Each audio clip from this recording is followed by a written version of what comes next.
The Forum building at Hastings Park in Vancouver stands on the eastern edge of the fairground, low and wide, its corrugated metal roof running the length of a city block. In summer, it fills with the noise of the Pacific National Exhibition, crowds, rides, the specific cheerful chaos of the Midway. In the off-season, it is used for trade shows and sporting events. On an ordinary Tuesday in February, if you walk its perimeter, you will find nothing to tell you that anything happened here. The building gives nothing away. It has learned, over 80 years, to carry its history without showing it. But this is not a story about a fairground. In March of 1942, the Canadian government ordered 22,000 people, the vast majority of them Canadian citizens or long-term legal residents, to report to registration points along the British Columbia coast. They were given 24 hours to gather what they could carry. They were told to bring bedding, personal clothing, and eating utensils. They were told not to bring pets, not to bring large items of furniture, not to ask questions about how long they would be gone. Their crime was their ancestry. This was the Hastings Park exhibition grounds. For the 22,000 Canadians of Japanese ancestry who passed through it in 1942, it was not an exhibition grounds. It was the first station in a system designed not to protect the country from them, but to remove them from sight permanently. How does a democracy imprison its own citizens and convince itself, with official language and committee reports and the quiet procedural authority of order and council, that it was the right thing to do? This is the story of two Canadas, existing simultaneously, bound by the same flag. One is the Canada that signed international conventions on the rights of civilians.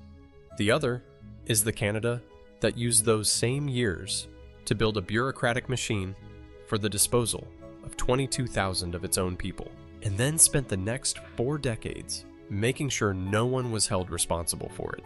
If the history that powers don't put on plaques is the kind you want to keep uncovering, you're welcome to subscribe and come with me.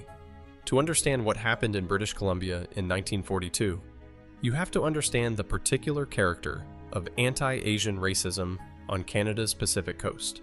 A racism that was not incidental to the region's political culture, but structural to it, older than any of the men who would eventually formalize it into policy. The first Japanese immigrants arrived in Canada in the 1870s.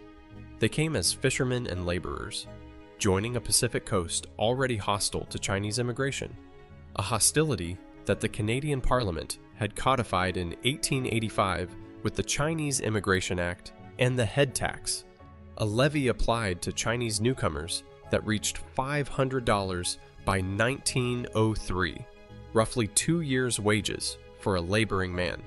The logic behind the head tax was explicit. Chinese workers were economically useful. Chinese citizens were not desired. The legislature of British Columbia made that distinction with the clarity of a political culture that did not bother to dress it in the softer language it would later adopt. Japanese immigrants were not subject to the head tax, but they were subject to everything that surrounded it. BC's provincial legislature passed bills disenfranchising Japanese residents in 1895, in 1900, in 1907, and at regular intervals thereafter. Japanese Canadians could not vote in provincial elections. They could not practice law or pharmacy. They could not serve on juries. They could not purchase land in certain municipalities. In September of 1907, a mob attacked the Japanese and Chinese neighborhoods of Vancouver, smashing windows, overturning stalls, destroying homes and shops in what the newspapers of the day described as a riot, and what its participants described as patriotism. The federal government dispatched a young deputy, minister, named William Lyon Mackenzie King to assess the damages and recommend compensation for the affected residents. He did recommend compensation. He also recommended, in the same report, measures to further restrict Japanese immigration. He was considered, by the standards of his era, a moderate. He would later become prime minister. He would hold the office for 21 years, longer than any other leader in Canadian history. He was still prime minister in 1942. The Asiatic Exclusion League, founded in Vancouver in 1907, had as its central argument that the Pacific coast of Canada was a white civilization in the process of being constructed, and that the presence of Asian communities represented an active threat to that construction. The League's membership included city councilors, union leaders, church ministers, and members of the provincial legislature. It was not a fringe organization. It was mainstream British Columbia.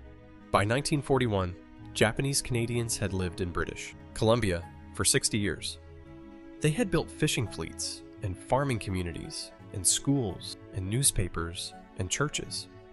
They had served in the Canadian Expeditionary Force in the First World War. They had paid taxes, raised children, buried their parents in Canadian ground. And the political infrastructure of British Columbia, the legislation, the disenfranchisement, the organizations, the newspapers, the professional associations that refused their membership, had spent those same 60 years building every instrument necessary to ensure that their removal, when it came, would look like procedure. All that was needed was an event dramatic enough to make the procedure feel urgent.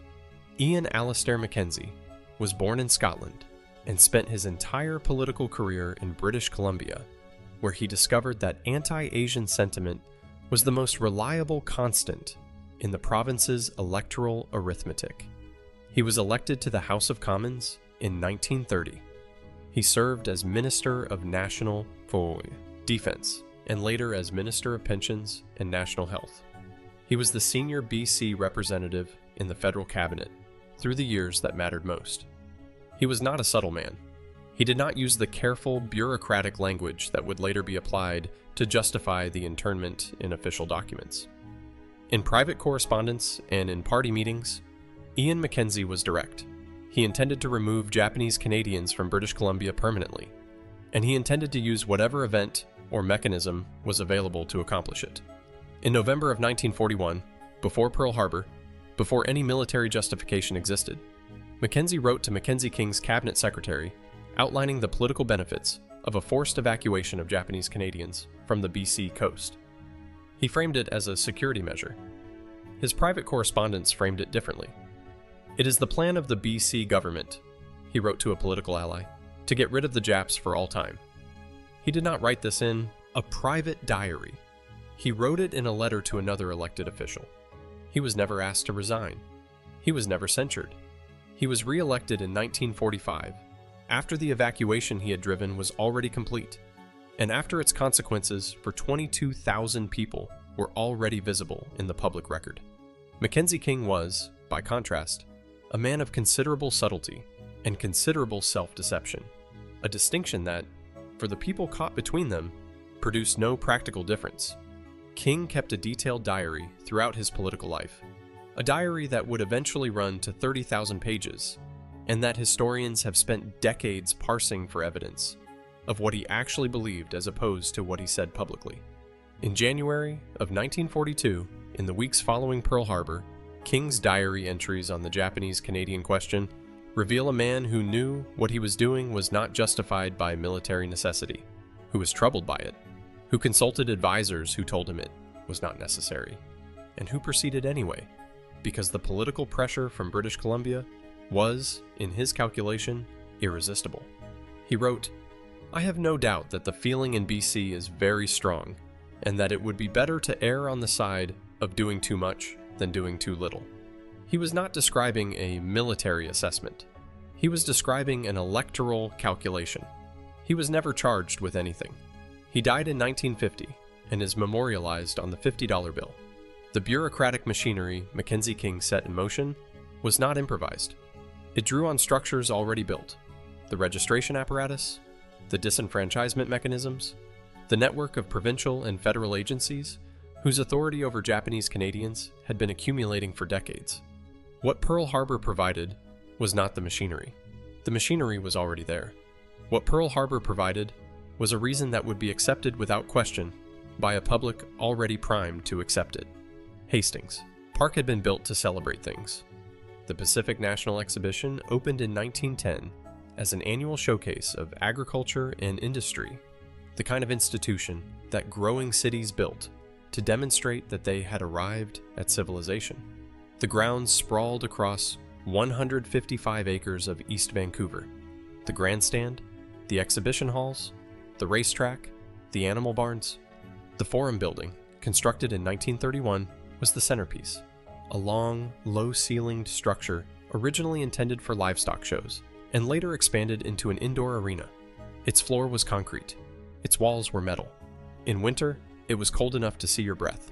The smell it carried, in the years before 1942, was the smell of animals quartered there through the exhibition season. Hay and manure, and the particular close warmth of large animals in enclosed spaces. 75 miles east of Vancouver, at the bottom of a broad mountain valley near the town of Hope, the land opens into a wide, flat clearing, bounded by conifer forest on 3 sides and by the Coquihalla River on the 4th. No road signs mark the site today. The clearing holds nothing but grass and the shallow, rectangular depressions where building foundations once were. This was Tashme, the largest Japanese-Canadian internment camp, housing at its peak nearly 3,000 people, and named with the casual, bureaucratic creativity of the era, by combining the first 2 letters of the last names of the 3 members of the BC Security Commission, Taylor, Shiras, and Meade. The men who named the camp after themselves did not live in it. Beyond Tashme, the camp system extended across the interior of British Columbia and east into the prairies. Slocan, New Denver, Caslow, Sandon, Greenwood, names of ghost towns and declining mining settlements that the government repurposed as holding sites. The residents of these towns had not been consulted. In most cases, the buildings had not been inspected for habitability. Families were sent to structures without plumbing, without insulation, without functional heat, in the months approaching a mountain winter. Further east still, in the sugar beet fields of Alberta and Manitoba, the camps were not camps at all, but labor placements. Families assigned to individual farm operations, housed in whatever structures the farmer chose to provide, paid wages set by the government at rates below what a European Canadian laborer would have received for the same work. The irony embedded in the architecture of Tashme was this. It sat 67 kilometers east of Hope, on the eastern side of the Cascade Mountains, and therefore outside the 100-mile protected area from which Japanese Canadians were supposedly being evacuated for reasons of military security. The Army did not need to guard it. No Army officer had requested its construction on military grounds. It was built and filled, and held 3,000 people for 3 years, outside the zone that justified its existence. Before any of this, before the orders, before the wire, before the registration cards, there was a community. By 1941, Japanese Canadians had been building life on the Pacific Coast for 6 decades. The community they had made was not provisional, not temporary, not the life of people who intended to leave. It was the life of people who had arrived and decided to stay, and had spent 2 generations making staying permanent. Steveston, at the mouth of the Fraser River, was the heart of the Japanese-Canadian fishing industry. In a good season, the Steveston fleet put more than 1,000 boats on the water. Japanese-Canadian fishermen had developed their own vessel designs, their own processing techniques, their own cannery relationships. The boats were not just equipment, they were capital, often the entire financial foundation of a family, accumulated year by year, maintained with precision, passed from father to son. On Powell Street, Vancouver, the community had built something that any immigrant neighborhood builds when it has been somewhere long enough. A complete world, the Buddhist temples and the Anglican churches, the Japanese language schools where children went after their English language school day ended, the newspapers, the New Canadian, the Tairiku Nippo that covered local politics and community events, and the growing threat from Ottawa, with the specific anxiety of a community that had watched every previous attempt to belong be met with a new obstacle. The Fishermen's Associations and the Merchants' Associations and the community clubs, in the farms of the Fraser Valley, in Haney and Mission and Agassiz, Japanese Canadian families had spent decades converting marginal land into productive strawberry and vegetable operations. The Fraser Valley strawberry crop was, by 1940, substantially the product of Japanese-Canadian agricultural labor. The farm equipment, the irrigation systems, the market relationships. These had been built by hand, year by year, by families who intended to pass them to their children. 22,000 people, 75% of them Canadian citizens, by birth or by long residence. 13,000 of them born in Canada, on Canadian soil, under a Canadian flag, carrying no other citizenship. Their parents had come from Japan. They had grown up in BC schools. They had grown up playing hockey and eating salmon and reading the Vancouver Sun. They did not know, in the autumn of 1941, what the men in Ottawa were already planning. On December 7, 1941, Japanese aircraft attacked the American naval base at Pearl Harbor, Hawaii. Within hours, the United States was at war with Japan. Canada followed within days. On December 8th, the RCMP began arresting Japanese-Canadian community leaders, newspaper editors, Fishermen's Association officers, Buddhist priests. Within 48 hours, 38 men had been detained. They were taken from their homes, in some cases in the middle of the night, by officers who had prepared their lists in advance. Their families were not told where they were being taken. On December 16th, the government ordered all Japanese-owned fishing vessels, 1,200 boats, removed from the water and impounded. The boats were anchored in a government holding area and placed under the administration of the custodian of enemy alien property. Their owners received no compensation. They received no documentation of seizure. In many cases, they were not notified until after the seizure was complete. On January 14, 1942, all male Japanese Canadians between the ages of 18 and 45 were ordered to report for registration. On January 16th, they were ordered to surrender their cameras, their shortwave radios, and their vehicles. On February 24, 1942, Order in Council PC 1486 was signed by the Governor General on the advice of the Federal Cabinet. It authorized the removal of all persons of Japanese racial origin from a Paikawu's 100-mile protected area along the BC coast. It did not require that they be charged with any offense. It did not require that any evidence of disloyalty exist. It required only that they exist, and that they have the wrong ancestry.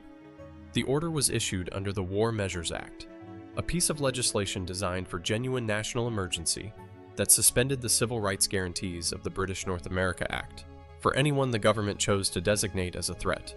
It had been used once before, against German and Austro-Hungarian immigrants in the First World War. It had never been used against people who were, in the majority, Canadian citizens. The families received their removal notices by mail, or through RCMP officers who came to their doors, or through postings at the community meeting halls in Steveston and Powell Street and the Fraser Valley farming districts. The notice specified a reporting date. It specified what they were permitted to bring. It did not specify where they were going. It did not specify how long they would be gone. It said, in the even bureaucratic language that governments use when they are doing things they prefer not to examine too closely, that the move was a temporary wartime security measure. The orders did not come from a military commander. No military commander had requested them.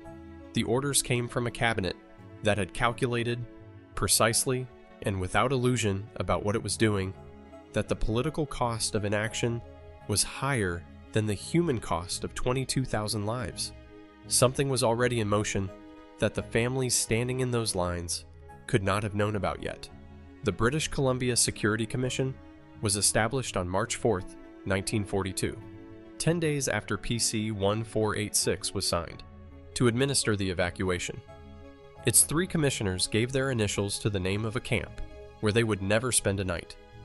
The commission operated with the procedural efficiency that bureaucracies achieve when they have clear authority, adequate funding, and no one to answer to but the cabinet that created them. It organized the evacuation in phases. Men of working age were removed first, sent to road construction camps in the BC interior. Highway labor, clearing and grading, paid at a government set rate, that was lower than any unionized worker would accept. Women, children, and the elderly followed later, assigned to the camps. The separation was presented as logistical. Men were needed for the road camps. The camps in the interior were not yet ready to receive families. This was partly true. What it also accomplished was the deliberate fracturing of the social unit most likely to resist. The family, which, separated, became three separate logistical problems, rather than one coherent human community. The ideological foundation of the Commission's work was never stated in its official documents, in terms that would have survived legal scrutiny. It was stated, clearly, in the political speeches and private correspondence of the men who designed it. The Japanese Canadian community was not being evacuated because its members had done anything. It was being evacuated because of what it was. Because of what, in the calculation of the BC political establishment, it represented. The word used in official documents was racial, not suspected or potentially dangerous or under investigation. Racial. The Commission's operations were organized by race. The definition of who was subject to removal was defined by race. 1/16 Japanese ancestry was sufficient, under some administrative interpretations, to trigger the order. The Commission did not concern itself with individual cases. Individual cases implied individual guilt, and individual guilt implied that evidence would be required. The Commission operated on the collective, on the category, on the administrative fact that a person's number on the registration card was sufficient to determine their fate. The registration card had been issued by the RCMP beginning in March of 1941, months before Pearl Harbor. It carried a number. It carried a photograph. It was required to be carried and produced on demand. It had been presented, when it was introduced, as a routine administrative measure. It was not a routine administrative measure. It was a roster. While the evacuation was being organized, a parallel process was underway that the 22,000 people being moved did not know about and were not told about until it was already irreversible. In January 1943, Order in Council PC 469 authorized the custodian of enemy alien property to sell all Japanese Canadian property that had been placed under custodianship without the consent of the owners, without notifying them in advance, and at whatever price the market would bear, which, given that the sellers were a government agency operating under wartime conditions, and the buyers were non-Japanese Canadians, who understood the dynamics of the situation, was not the market's best price. The fishing boats that had been impounded in December 1941 were sold through the BC Fisheries Department. Many went for a fraction of their assessed value.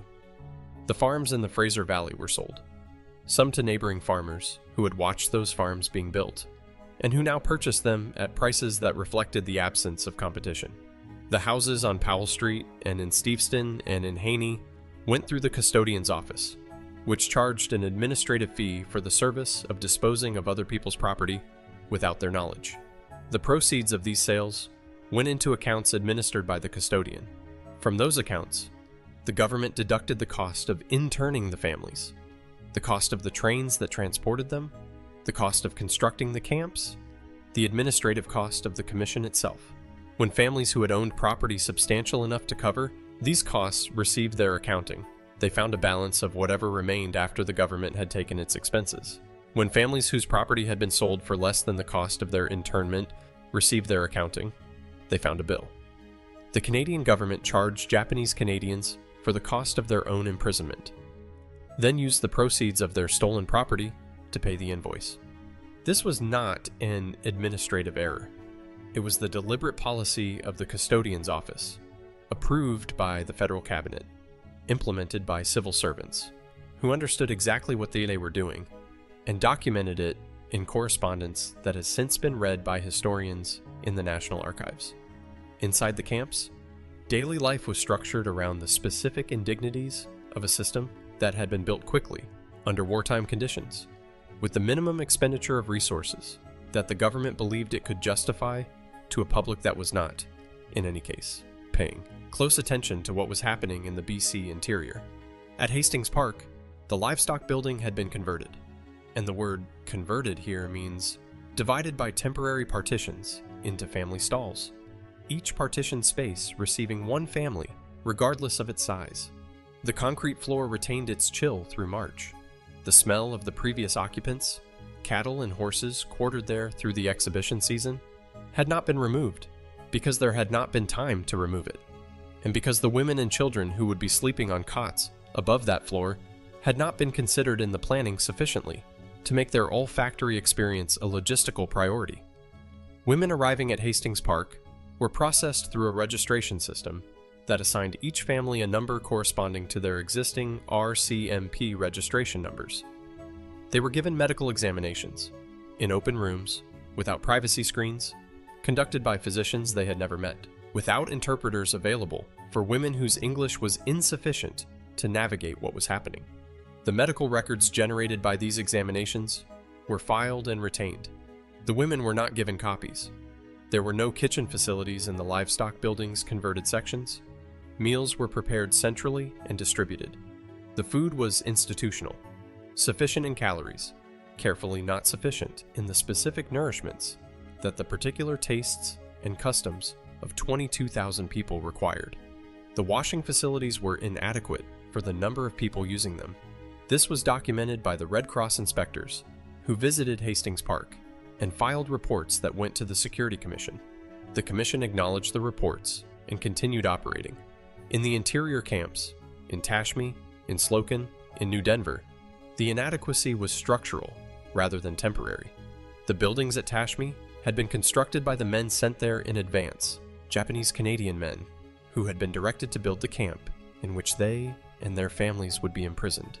The construction was rapid, the materials were minimum standard, and the mountain winter arrived before the building was adequate to receive it.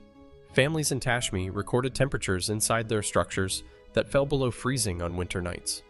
They burned whatever wood they could obtain. The Security Commission's allocation for heating fuel was calculated on a formula that did not reflect the actual temperatures at 67 kilometers east of Hope in January.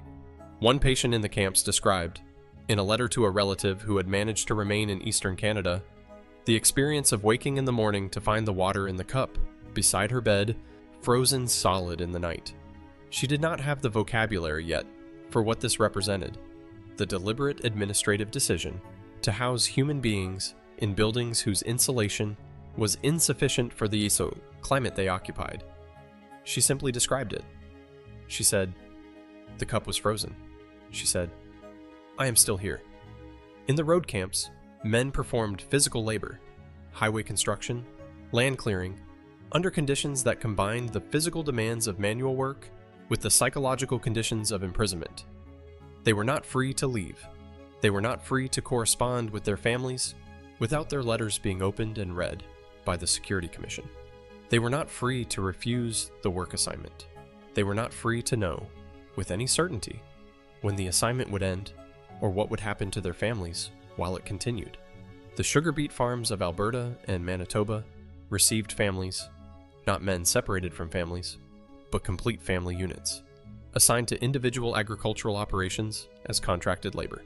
The farmers who received them had negotiated the terms with the provincial governments of Alberta and Manitoba, neither of which had consulted the families about the assignment. The housing provided by individual farmers ranged from adequate to actively dangerous. Inspection of housing conditions was the theoretical responsibility of the provincial government. In practice, inspection was irregular, and its findings were not enforced. Families in the sugar beet program were committed to their placement for the duration of the agricultural season. They could not leave without forfeiting their wages. Their children worked in the fields alongside them, an arrangement that was, in its practical effect, the use of child labor on agricultural operations, documented in the administrative records of the Security Commission without comment. The number of people who passed through the internment system between 1942 and 1945 was 22,000. The number of those 22,000 who were charged with any security offense was 0. The number against whom evidence of disloyalty was ever produced was 0. The Commissioner of The RCMP had said exactly this, in writing, in January of 1942. The names that these numbers represent belong to the next section of this story. Numbers, even numbers this specific, can become abstract. So let us remember 3 names. Muriel Kitagawa was 29 years old in the spring of 1942, a writer, a wit, a woman who had spent her adult life producing journalism and commentary and letters that documented the Japanese-Canadian experience in Vancouver with the precision and dry fury of someone who understood that she was living inside a history that her own community's newspapers were the only ones recording. She had been born in Vancouver in 1912. She had attended Vancouver schools. She had married a man named Norman Kitagawa, and they had made a home in the city in which both of them had been born. When the removal orders arrived, Norm was sent first, to a road camp in the interior, with 24 hours to arrange his affairs. Muriel was left in Vancouver with their 4 children in the period of administrative purgatory that preceded the formal evacuation, ordered to prepare to move, not told where, not given a date, not given any official who would answer questions about what was happening or why. She wrote letters during this period. She wrote them to her brother Wes, who was living in Ontario, and was therefore not subject to the BC removal order. The letters are what remain of those weeks. Not the government's account of what happened, but Muriel Kitagawa's account, written in real time from inside the thing itself. She wrote about the experience of trying to pack a household into what she could carry, knowing the rest would be taken. She wrote about watching her neighbor's furniture being carried out and loaded onto trucks by people she didn't recognize. She wrote about the specific quality of powerlessness that comes from being processed, from being a category rather than a person, from having the ordinary claims of a citizen, to know why, to have access to information about your own situation, to contest what was being done to you, simply suspended, not by any emergency she had caused, but by a government decision that treated her ancestry as sufficient evidence of threat.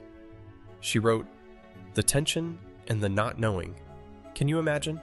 We are going around in circles trying to settle the unsettleable. Nothing is certain." She was eventually sent to Slocan, in the West Kootenay region of BC, without Norm.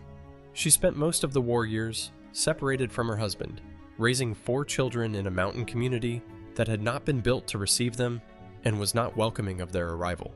She contracted tuberculosis while in Slocan. She recovered. She and Norm were among those who refused the post-war government offer of repatriation to Japan, a country Muriel had never seen, and instead moved to Toronto, where the dispersal order permitted Japanese Canadians to settle east of the Rockies. They were not permitted to return to Vancouver until 1949, 4 years after the war ended. Muriel Kitagawa spent the rest of her life in Toronto.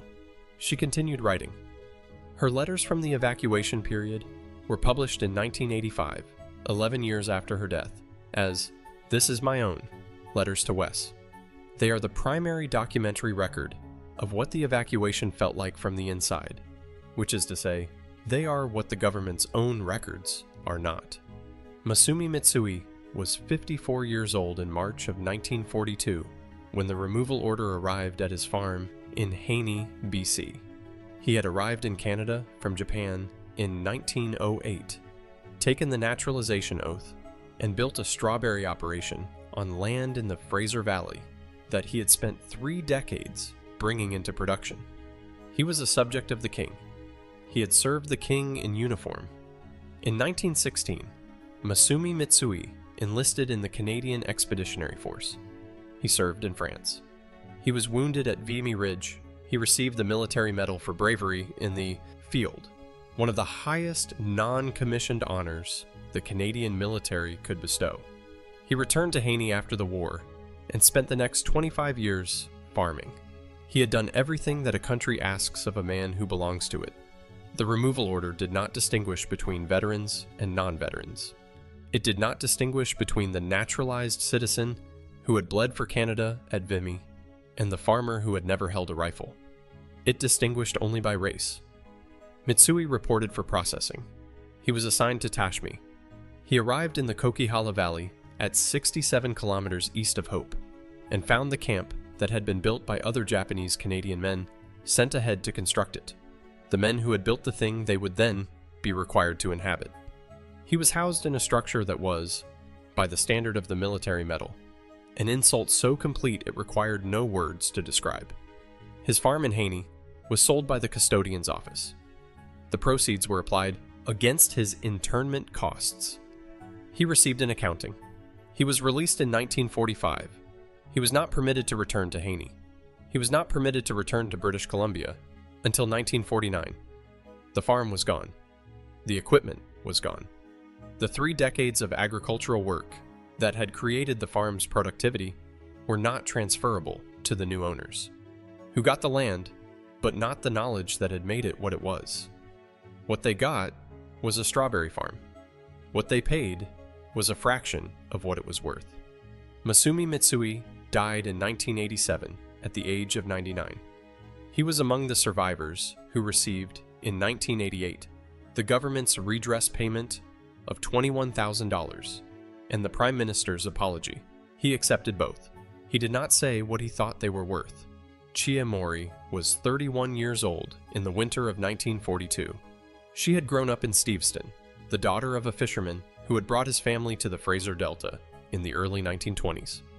Her father, Seijiro, had spent 20 years building a fishing operation from a single leased vessel to a boat he owned outright.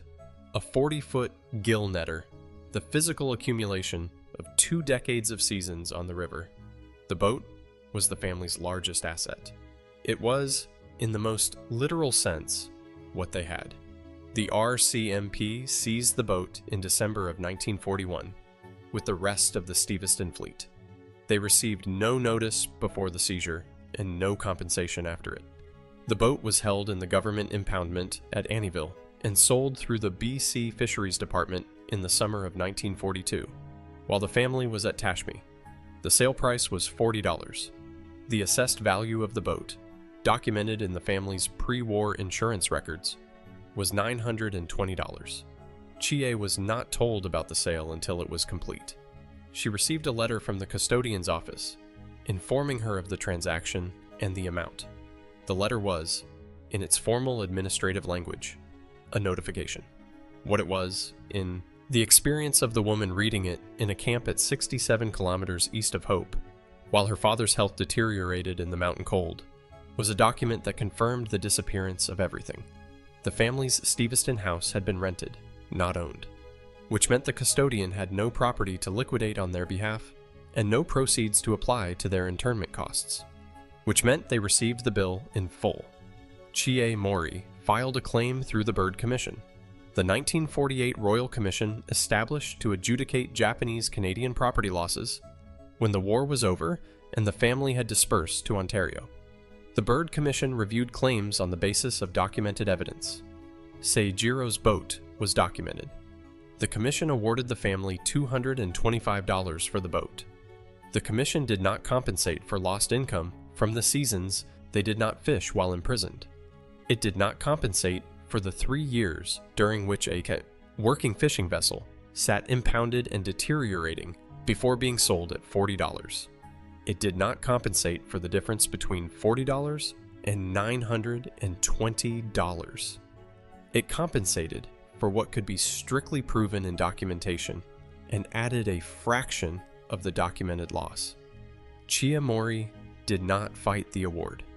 She was 40 years old when the Byrd Commission issued its findings, and she had 4 children and no boat and no house in the city she had grown up in, because she was still not permitted to return to BC.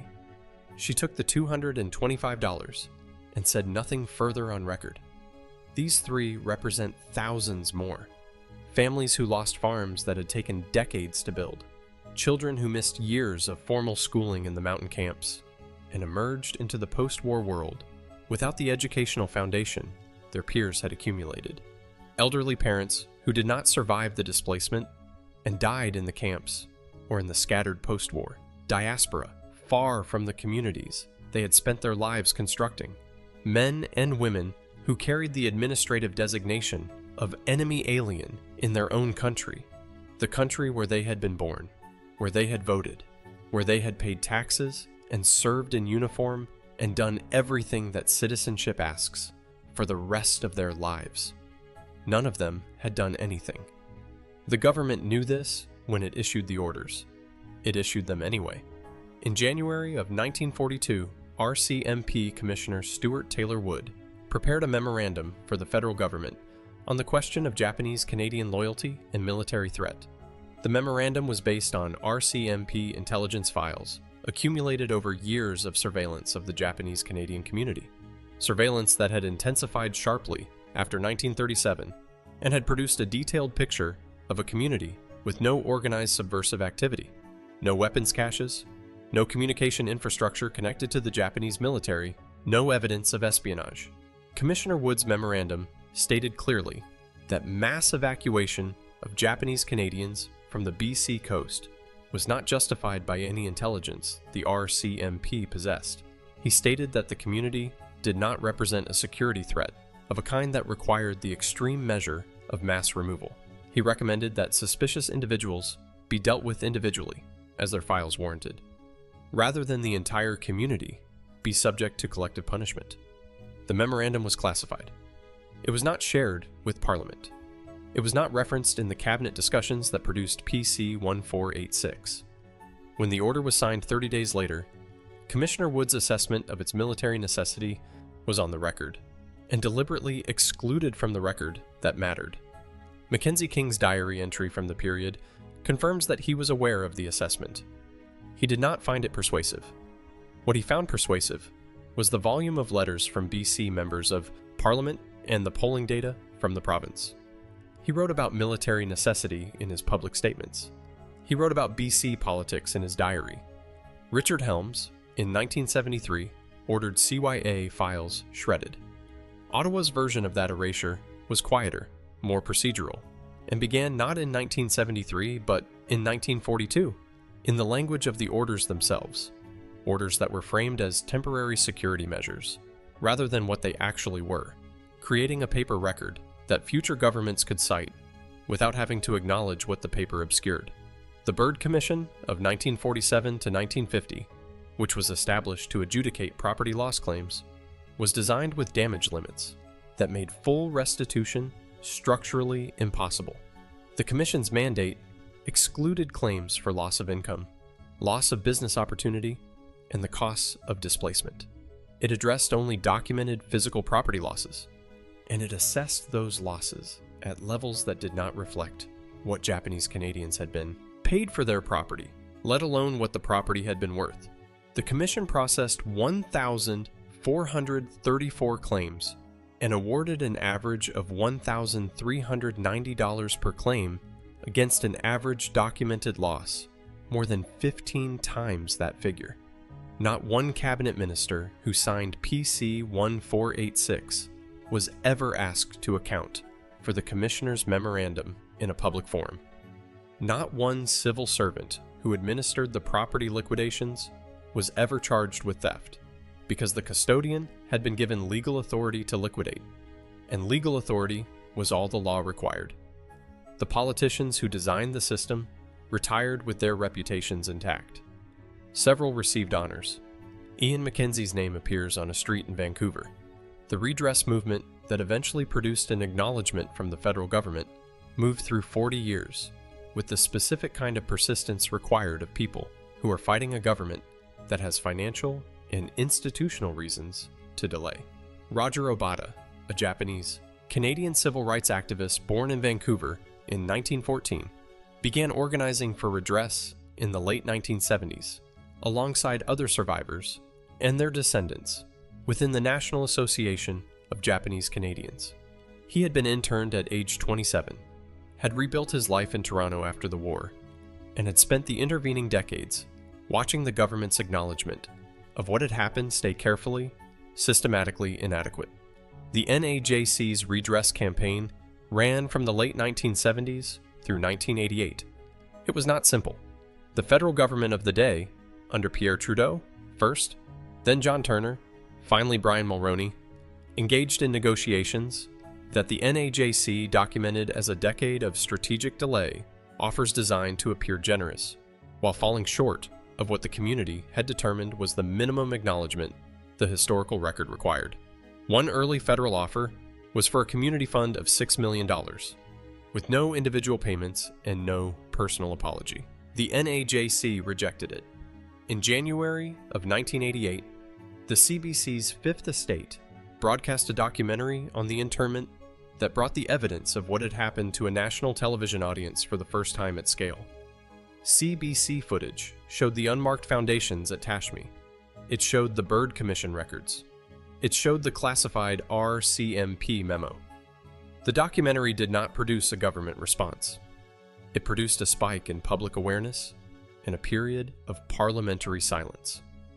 On September 22, 1988, Prime Minister Brian Mulroney rose in the House of Commons and offered a formal apology on behalf of the Government of Canada for the internment of Japanese Canadians. The apology acknowledged that the evacuation had been wrong. It acknowledged that the property seizures had been wrong. It announced individual payments of $21,000 to surviving internees. $21,000 represented, in the economic analysis the NAJC had commissioned from an independent economist, approximately 6 cents on the dollar of what the average interned family had lost in documented property and income. The payment was accompanied by a further $12 million for Japanese Canadian community organizations. The apology used the word wrong. It used the word unjust. It did not use the word illegal, because that word would have opened avenues the government was not prepared to open. It did not require any civil servant or politician to personally account for any specific decision. It was an apology for a system, issued by a government that had played no role in creating the system, addressed to survivors who were by then in their 60s and 70s and had waited 40 years for it. Roger Obata accepted the apology. He said it was a beginning.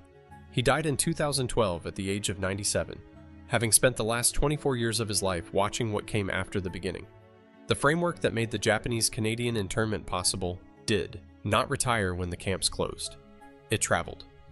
In the United States, Executive Order 9066, signed by President Roosevelt on February 19, 1942, 2 weeks before Canada's PC 1486, authorized the internment of approximately 120,000 Japanese Americans in conditions that paralleled Canada's almost precisely, including property seizures and family separations. Fred Korematsu, an American-born welder from San Leandro, California, refused to report for evacuation and was arrested, convicted, and sentenced. The Supreme Court of the United States upheld his conviction in 1944 in Korematsu versus United States, one of the most criticized decisions in American constitutional history, a decision that established the precedent that racial classifications could be constitutional if national security interests were invoked. The Korematsu decision was formally overruled by the Supreme Court in 2018, 74 years after it was issued. The logic embedded in that precedent, that citizenship is not sufficient protection against state action based on ancestry when security interests are claimed, did not end with its formal overruling. It had already traveled.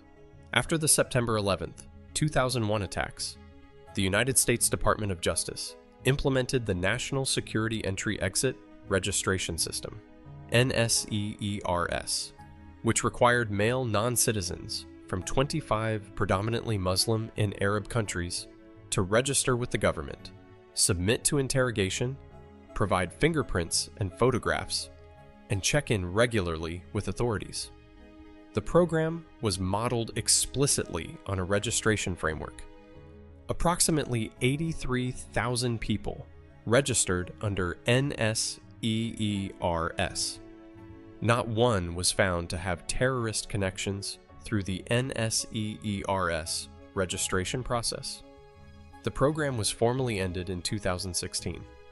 The architecture of NSEERS, the registration card, the photograph, the number, the requirement to present on demand, was the architecture of the RCMP's 1941 registration of Japanese Canadians, updated for a new century, and applied to a new category of people deemed suspicious by ancestry rather than by evidence. The camps at Guantanamo Bay, which held detainees, some of them for decades, on the basis of executive designation rather than criminal charge, drew on the same foundational logic, that the ordinary protections of citizenship and legal personhood can be suspended when security interests are claimed, that the claim itself is sufficient, that the administrative category supersedes the individual case. From Steveston to Tashme to Korematsu to Guantanamo runs a line that is not incidental.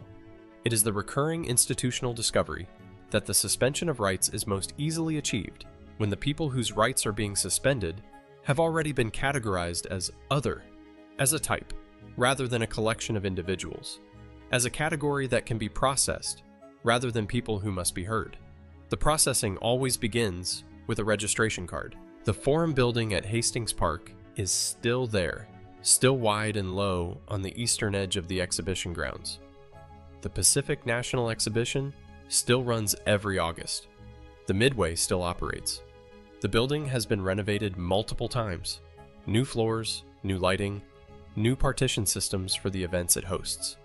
In 2012, the City of Vancouver and the Pacific National Exhibition installed a small interpretive plaque on the exterior of the building.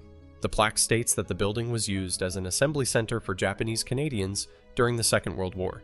It states that approximately 8,000 people were processed here. It describes the building's use as a historic event. It was installed 70 years after the event it describes. The plaque is 3 feet wide. It is mounted at eye level beside the main entrance. On PNE days, the foot traffic past it runs to tens of thousands of people. Most of them do not stop. Inside the building, nothing identifies what happened here. The concrete floor has been resurfaced. The smell is gone. The smell of animals. The smell of what replaced the animals. The smell of several thousand people in inadequate washing facilities through a BC spring. The building carries its history in its structure, in the specific dimensions of its partitioned interior, in the way the light comes through the windows at a particular angle in the morning, but it does not say so. At Tashme, 67 kilometers east of Hope, the clearing holds grass and the shallow foundations. There is no provincial or federal marker identifying the site as a National Historic Site.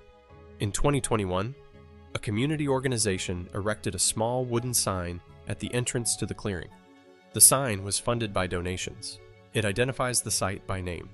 It lists a website where visitors can learn more. It is the first formal marker at the site since the camps were demolished in 1946. The BC government operates a network of provincial parks throughout the Coquihalla Valley. Tashme is not among them. The Japanese-Canadian War Memorial in Stanley Park, dedicated in 1920 to commemorate the Japanese Canadians who served in the First World War, still stands. Masumi Mitsui's name is on it. The memorial survived the internment years. In 1942, the City of Vancouver's Parks Board did not remove it, though the community it memorialized was in the process of being scattered across the interior. There is no federal memorial to the internment. There is the 1988 apology, which exists in Hansard, and the $21,000 payments, which exist in the accounting records of the Department of Finance, and the $12 million community fund, and a designated National Historic Event designation that was granted in 2013. The custodian of enemy alien property does not have a plaque. There are 2 Japanese Canadas.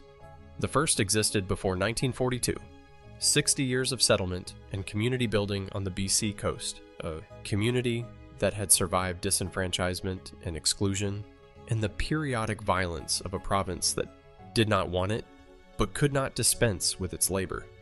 A community that had built institutions and businesses and families, and a sense of belonging so specific it could be found in the names of the boats in the Steveston fleet, and the layout of the Japanese language school curriculum, and the particular way the Powell Street festivals organized themselves. The second Japanese Canada was the one the evacuation created, a diaspora, scattered by government order east of the Rockies, and kept there by law until 1949. A community that could not reassemble because its physical foundations had been sold, and its members were legally prohibited from returning to the place where those foundations had stood. The first Japanese Canada built itself over 60 years. The second was created in approximately 8 months, through a sequence of orders that took less time to issue than the fishing boats had taken to build. These two communities are not sequential. They overlap. The people who constituted the first community were the same people who were converted, by the operation of the orders, into the second. What changed was not the people. What changed was the legal category applied to them. That is an observation about what governments can do with paper. It is not a resolution. It is not a warning, which would require the assumption that warnings are heard. It is simply what the record shows. Some questions that remain. How many individual property losses have never been formally accounted for? The Byrd Commission processed 1,434 claims. The NAJC estimated that the community's total losses, in the economic values of the late 1980s, when the Redress campaign was active, exceeded $443 million. The $21,000 per survivor payment, multiplied across the approximately 13,000 eligible claimants, produced a total payout of approximately $273 million. The difference has not been addressed. What is in the files that remain restricted? The National Archives hold Japanese Canadian internment files under access restrictions that have been challenged multiple times by researchers and survivors' families. Some files have been released, others remain restricted on grounds that shift depending on which access request is being processed. The specific grounds for restriction are themselves restricted in some cases. Who benefited from the property sales? The custodian's records identify buyers. Those records are in the archives. The buyers are named. Their descendants, in some cases, hold properties whose title traces directly to a transaction that was not the seller's choice. This has not been the subject of any formal political or legal process in Canada. Will there be a permanent federal memorial? The request has been made. It has been made by the NAJC, by survivors, by members of parliament, by the Japanese Canadian community in Zao, multiple petitions over multiple decades. The response has been, consistently, the acknowledgement that the request has been received. The registration card issued to Japanese Canadians by the RCMP, beginning in March of 1941, was a small cream-colored document.